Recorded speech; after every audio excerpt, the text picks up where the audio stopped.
Assalamualaikum warahmatullahi wabarakatuh. Selamat sore anak-anakku semuanya. Bagaimana kabar kalian? Mudah-mudahan anak-anakku tetap dalam keadaan sehat walafiat, tiada kurang suatu apapun. Tetap semangat untuk belajar. Anak-anak, seperti biasa sore hari ini kita akan bersama-sama lagi untuk membahas materi pelajaran bahasa Indonesia kelas 8 semester genap mengenai teks drama. Baiklah, untuk lebih jelasnya ikuti paparan berikut ini. Anak-anak, teks drama pengertiannya adalah satu teks yang menggambarkan atau mengilustrasikan sebuah kehidupan dengan menyampaikan konflik melalui sebuah dialog. Atau teks drama merupakan suatu teks yang menggambarkan kehidupan dan watak manusia melalui tingkah laku atau akting yang dipentaskan. Jadi itu pengertian teks drama. Sedangkan drama itu sendiri itu merupakan komposisi berdasarkan beberapa cabang seni, sehingga drama itu bisa menjadi dua, yaitu drama dalam bentuk teks tertulis atau teks drama dalam bentuk siap untuk dipentaskan. Anak-anakku, ini hanya sebagian pengertian dari drama dan tentunya kalian sudah membaca di dalam buku teks bahasa Indonesia. Berikutnya, anak-anak, ciri-ciri teks drama. Yang pertama, bahwa semua cerita dalam drama itu dibuat dalam bentuk dialog dan memiliki narasi baik bagi para tokoh ataupun naratornya. Semua ucapannya mutlak ditulis dalam bentuk teks karena memang namanya saja teks drama. Yang kedua, obrolan yang ditulis dalam drama tidak menggunakan tanda petik karena bukan merupakan kalimat langsung. Tetapi ini tidak mutlak karena ada kalanya memang masih ada yang menggunakan tanda petik. Kemudian yang ketiga, bahwa naskah drama itu dibekali dengan petunjuk kepada tokoh atau pemeran yang bersangkutan. Petunjuk ini biasanya ditulis dalam kurung atau memakai format huruf yang berbeda. Jadi ini dulu pada kurikulum yang dahulu ini namanya teks samping, yaitu teks yang berisi petunjuk pelaku para tokohnya. Kemudian naskah petunjuk dalam drama ditulis di atas atau di samping dialog, tapi biasanya bisa sebelum dialog atau kemungkinan juga bisa di sampingnya. Jadi petunjuk laku ini biasanya ditulis dengan huruf berbeda di atas atau di sampingnya. Pembagian drama itu ada beberapa, di antaranya yang pertama berdasarkan penyajian kisahnya. Di sini ada contoh drama tragedi, jenisnya komedi, atau tragikomedi, ada opera, ada melodrama, ada farse, ada tablo, ada sendratari. Ya, ini tentunya hanya sebagai pengetahuan kalian saja yang nanti bisa dibaca secara keseluruhan, bahwa berdasarkan penyajiannya ada tragedi dan seterusnya sampai pada sendratari. Terus kemudian jenis yang kedua, ini berdasarkan sarananya ada drama panggung. Tentu ini drama yang dipentaskan ya di atas panggung. Ada drama radio yang hanya bisa didengar. Ada drama televisi yang memiliki kemiripan dengan panggung, hanya saja ini berada di televisi. Tentunya akan sedikit berbeda. Walaupun sama-sama dipentaskan, kalau di panggung itu biasanya langsung ditonton oleh masyarakat, sedangkan kalau di televisi itu bisa ditonton di kemudian hari. Oleh karena itu kalau di panggung tidak ada editing, maka kalau di TV ya seperti TV kemudian dibuat film, itu semua masih ada proses editingnya. Kemudian ada drama wayang, yaitu drama yang biasa diiringi dengan pagelaran wayang. Ada drama boneka. Ini karena sarana yang digunakan ya, ada wayang, ada boneka. Baik, yang ketiga, anakku, Berdasarkan keberadaan teks naskah. Jadi drama itu ada drama tradisional. Ini biasanya drama yang dilakukan secara otodidak atau tidak menggunakan naskah. Ya, bisa misalnya ada ketoprak dalam bentuk ketoprak, atau mungkin drama-drama tradisional yang lain ya, ada sandiwara yang biasa di dalam masyarakat itu, yang tradisional ya. Biasanya memang tidak ada naskah.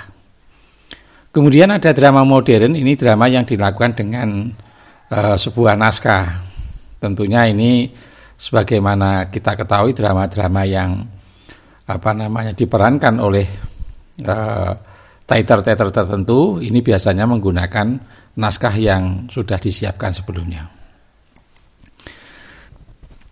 Berikutnya mengenai alur drama.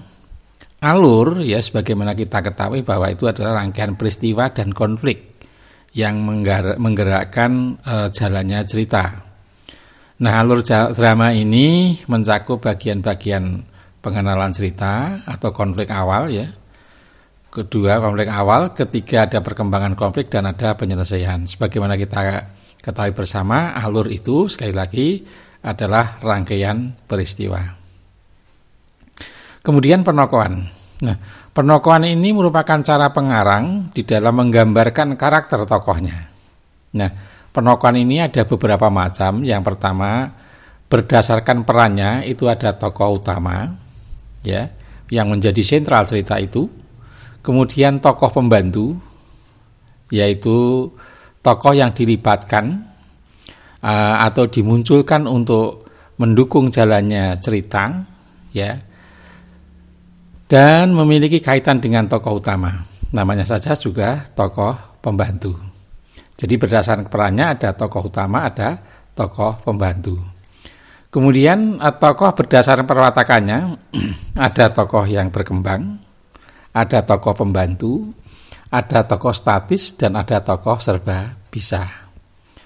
Jadi kalau tokoh berkembang itu tokoh yang mengalami perkembangan nasib atau watak selama pertunjukan.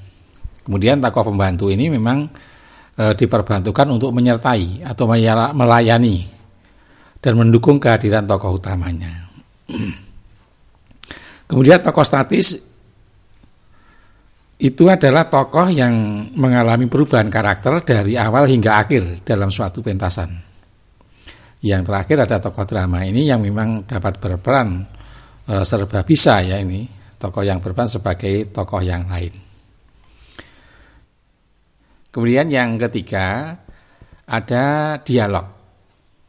Dalam sebuah dialog itu sendiri ada elemen-elemen yang tidak boleh dilupakan. Yakni ada tokoh, ada wawancang, ada kramagung.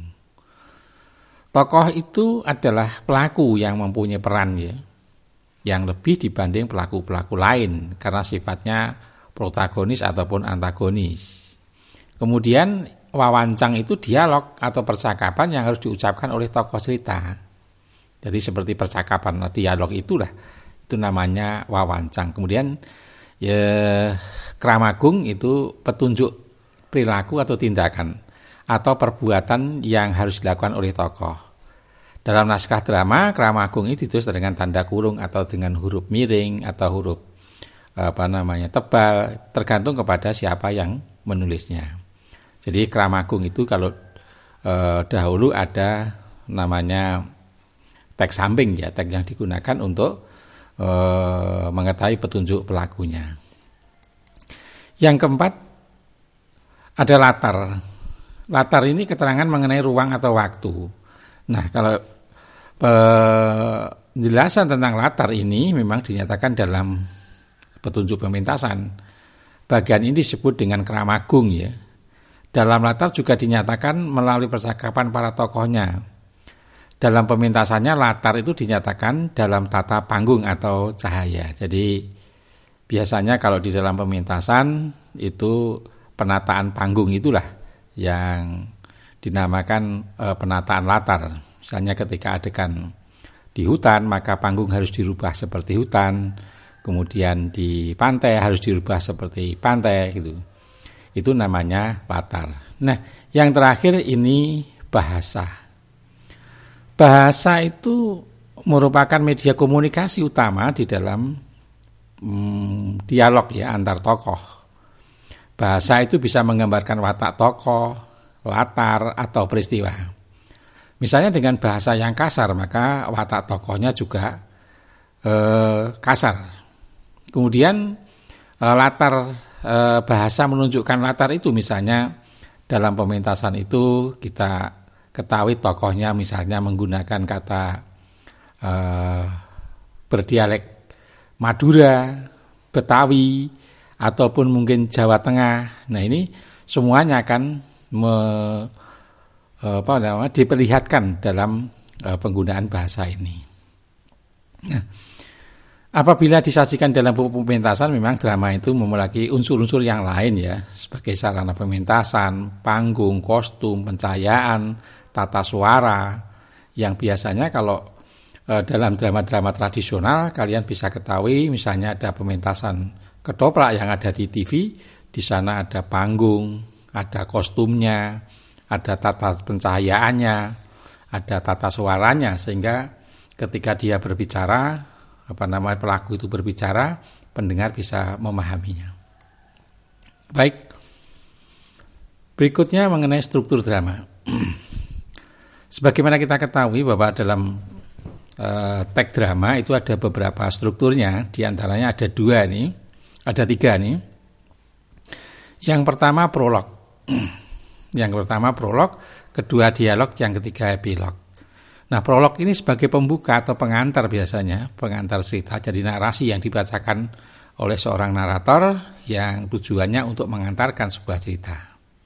Kemudian dialog. Nah, dialog ini percakapan antar tokoh yang di dalam hal ini pun dibagi menjadi tiga, ada orientasi, ada konflik, dan ada resolusi. Nah, bagian awal yang orientasi ya, maksudnya bagian dialog itu, orientasi itu menggambarkan bagian awal cerita, menggambarkan situasi yang sedang terjadi, atau mungkin juga pengenalan tokoh-tokohnya, pengenalan para pelakunya. Di sini di bagian orientasi ini dijelaskan.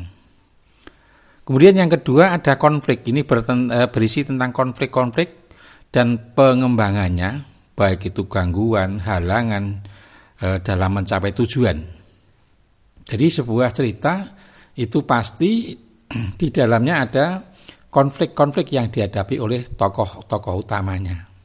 Sehingga cerita itu alurnya bisa jelas bahwa ada orientasi, kemudian konflik, sampai puncaknya atau klimaknya, kemudian tercapai atau tidak tercapainya sebuah tujuan pelakunya, kemudian baru diakhiri dengan resolusi. Resolusi dalam hal ini adalah bahwa akhir cerita yang menggambarkan penyelesaian atas konflik-konflik yang dialami oleh tokohnya. Jadi dalam dialog itu sendiri ada orientasi, konflik, dan ada resolusi. Kemudian struktur yang ketiga ada epilog. Epilog itu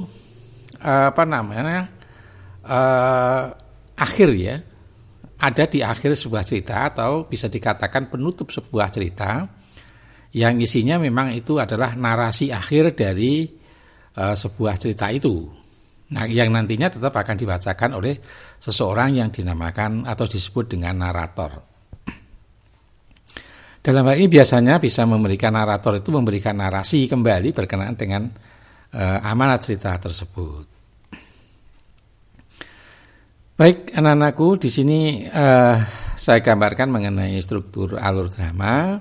Jadi ada prolog ya, yang di dalamnya ada pengenalan tokoh, latar belakang cerita, yang biasanya ini dibacakan oleh seorang narator. Kemudian pada dialog ini ada orientasi, ada komplikasi, ada resolusi. Jadi ada pengenalan, ada konflik, mulai dari pengenalan munculnya konflik sampai klimaknya konflik. Kemudian baru yang terakhir ada resolusi atau penyelesaian dari konflik-konflik yang dihadapi. Kemudian yang ketiga epilog sebagai penutup, merupakan biasanya ini diungkapkan oleh seorang narator yang mengungkapkan intisari cerita tersebut. Baik, anak-anakku yang saya sayangi, di sini akan saya juga sampaikan sebagai pengalaman saja bahwa ada beberapa istilah yang ada di dalam drama. Yang pertama misalnya ada sandiwara. Sandiwara ini memang diciptakan oleh Mangkunegoro ke-7 ya, yang asalnya sandiwara itu berasal dari kata sandi ya, sandi itu berarti rahasia dan warah itu yang berarti pengajaran. Oleh karena itu, Ki Hadjar Dewantara istilah sandiwara sebagai pengajaran yang dilakukan dengan pelambang secara tidak langsung. Yang kedua ada lakon. Istilah ini kemungkinan memiliki beberapa arti. Bisa cerita itu dimainkan dalam drama, wayang atau film, karangan yang berupa cerita atau sandiwara dan atau perbuatan kejadian yang peristiwa. Ini lakon ya. Misalnya kalau di dalam wayang lakonnya apa wayang itu, atau ketoprak lakonnya apa ketoprak itu namanya lakon. Lakon itu cerita yang dimainkan dalam drama. Berikutnya ada tonil. Tonil itu berasal dari bahasa Belanda tunil yang artinya pertunjukan. Jadi kalau zaman dahulu tidak menyebut dengan melihat drama, tetapi melihat tonil ya, atau pertunjukan. Berikutnya ada sendera tari. Sendera tari ini memang kepanjangan dari seni drama dan tari. Ini pertunjukan serangkaian tari-tarian yang dilakukan oleh sekelompok orang yang mengisahkan suatu cerita. Ini tanpa suatu percakapan, jadi cerita itu diperankan melalui sebuah tarian. Misalnya seperti sendera tari Ramayana ya, yang ada di Jogja atau mungkin ada di Bali ya. Ini semuanya bisa kalian jumpai karena ini merupakan seni drama yang digabungkan dengan tarian. Yang kelima ada tablu. Tablu itu merupakan drama yang menampilkan kisah dan sikap dan posisi pemain dibantu oleh pencerita. Jadi dalam hal ini pemain-pemain tablo itu tidak berdialog ya, tetapi hanya diatur oleh penceritanya seperti apa. Baik, anak-anakku yang sayangi, demikian beberapa uraian mengenai drama. Tentunya ini hanya sebagai satu referensi yang bisa kalian gunakan untuk mempelajari teks drama di sekolah. Tentunya ada kurang dan lebihnya, itu hal yang biasa. Kekurangan bisa didiskusikan nanti dengan teman-teman dan Bapak Ibu guru, serta kelebihannya dicatat sebagai hal yang mungkin kalian perlu menyimpannya. Anak-anakku yang saya sayangi, demikian yang dapat saya sampaikan. Terima kasih atas segala perhatiannya dan mohon maaf atas segala kesalahannya. Jangan lupa like, subscribe agar kalian bisa senantiasa memperoleh informasi-informasi terkait dengan video-video yang saya tayangkan.